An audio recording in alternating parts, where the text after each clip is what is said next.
A very chilly Sunday morning greeted IP competitors for round 4 of the championship at Baskerville, presented by eHome AV. This round was a single day meeting like round 3 with a practice day before the round. In practice, Anthony Mackenzie had recorded a 58 flat second lap, half a second under his lap record. He was hoping to replicate that officially in preparation for nationals later in the year. There was a new competitor in Matt Clark who was running as an invited entry in his Impreza wagon. He built the Impreza as a hill climb car, so it doesn't quite comply to the IP rules. However, Matt is determined to convert the car over and was even running a restrictor in preparation for his full entry into IP. His turbo beanie caught fire in practice, but otherwise the car was lapping sub-60s. Also running as an invited entry was Hamish Ferguson in his RX-7 that has been competing in Tasmanian motorsport events for years. His Group C replica RX-7 running a naturally aspirated peripheral port 13B. Also running a rotary was new competitor Toby Wells.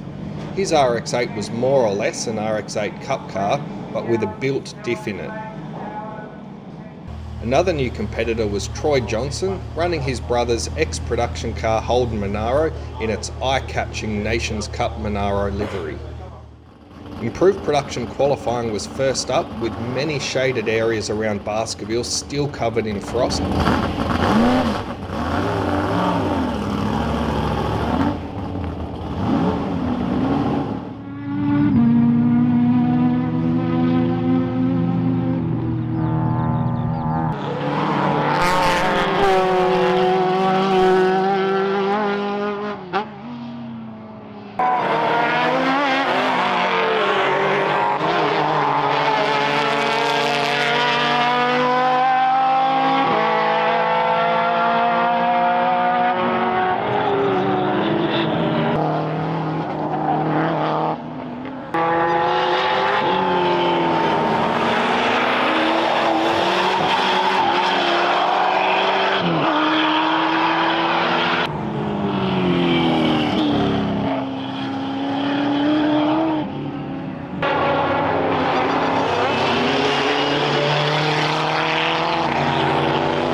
Matthew Grace once again set the pace, the only car dipping into the 57s. He was followed by Matt Clark, who surprised himself with a 58.8. Next was the under 2 litre Datsun 1200 of Kyle Smith, edging out Ferguson, Howe and an impressive Wells, who were all separated by just a couple of tenths of a second.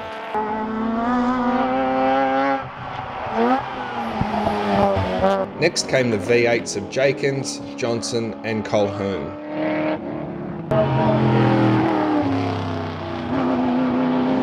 Next was Madigan, Morgan, Bennett and Mary White. Mackenzie's day was unfortunately cut short by a melted spark plug, which scored the bore in the Cosworth-powered Escort.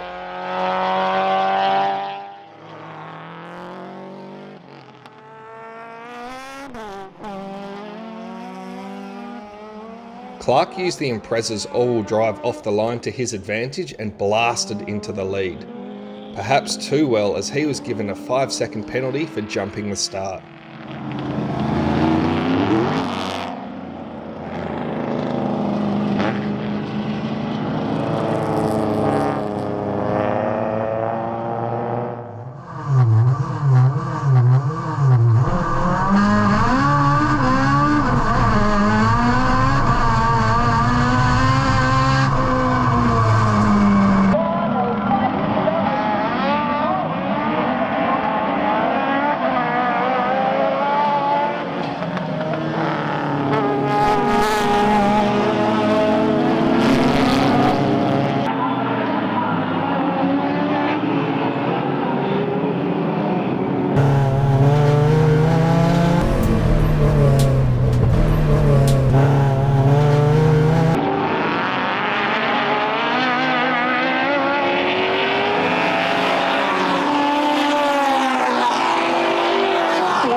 Bennett was enjoying being more competitive with his 86 rather than his Suzuki Swift, and he piled on the pressure to teenager Madigan.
Smith's Datsun developed a misfire, leaving him unable to challenge the bigger cars on a track that better suited his screaming Datsun.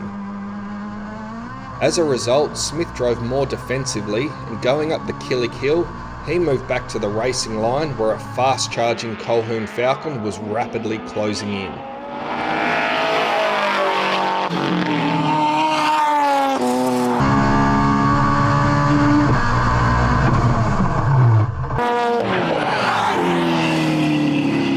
Fortunately, a few years ago the Armco was moved back several metres and the Falcon managed to stop just before hitting it. However, the Falcon had stalled and wouldn't refire.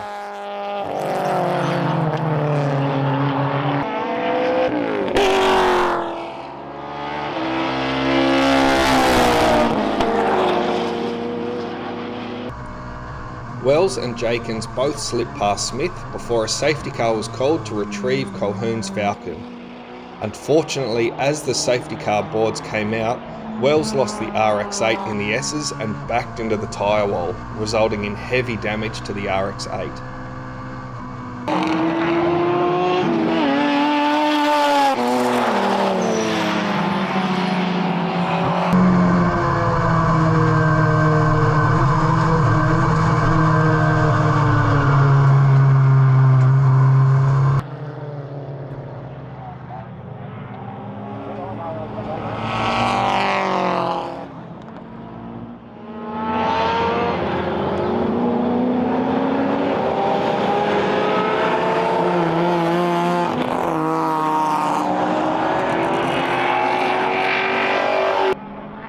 The race essentially finished under the safety car, which was terrible news for Clark, whose 5-second penalty dropped him from 2nd all the way down to 7th.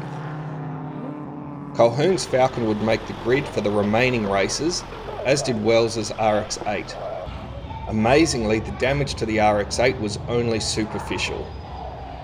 The cause for Smith's misfire was diagnosed as a squashed spark plug end, caused by the mesh inside the air filter rubbing on the inlet trumpet, breaking off and then being sucked into the SR20. Like Mackenzie, Smith has a short turnaround to rebuild his engine in preparation for the Nationals. We wish both under 2 litre competitors speedy rebuilds. Race 2 featured some more great racing, particularly with the recovering Clark, Calhoun and Wells starting further back than they normally would have been.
Bennett was encouraged by being the fastest under 2 litre car in race 2, and in the absence of Smith was looking to claw back valuable championship points.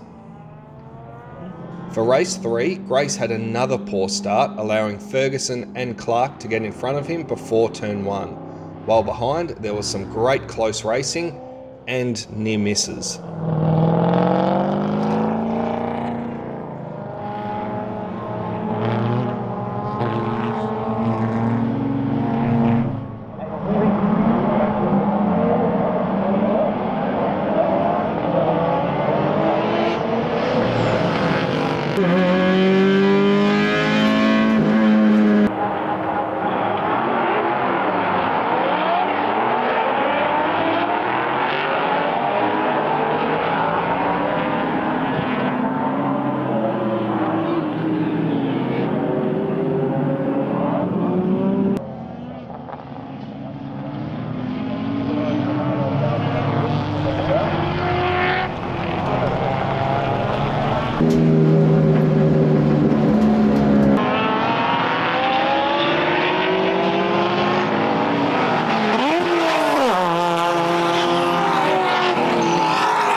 had been another great performance by Matthew Grace. The only chink in the 200SX's armour was its struggles to get off the line. The 200SX had always been fast, but Grace had now developed the car to also being reliable and consistent. As Ferguson and Clark weren't running for points, Howe and Jakins rounded out the podium, Jakins narrowly edging out Johnson for the final podium place by a single point. In the unders, Madigan enjoyed his first round win, followed by the ever-consistent Bennett and White. Grace had stretched his championship lead from Morgan, who in turn held a slight buffer over Colquhoun and Howe. In the unders, Smith still held a narrow lead over Bennett, while White and Madigan were just behind. The day's improved production racing had been fantastic, perfectly showcasing the class's mixed cars with Ford and Holden V8s, turbocharged cars, rotaries, early models, late models, and naturally aspirated cars, all making their speeds differently at different parts of the track. The final 2 rounds returned to 2-day meetings, with several competitors skipping these rounds to prepare for the Nationals in November. We wish all the competitors making the trip over to Phillip Island all the best.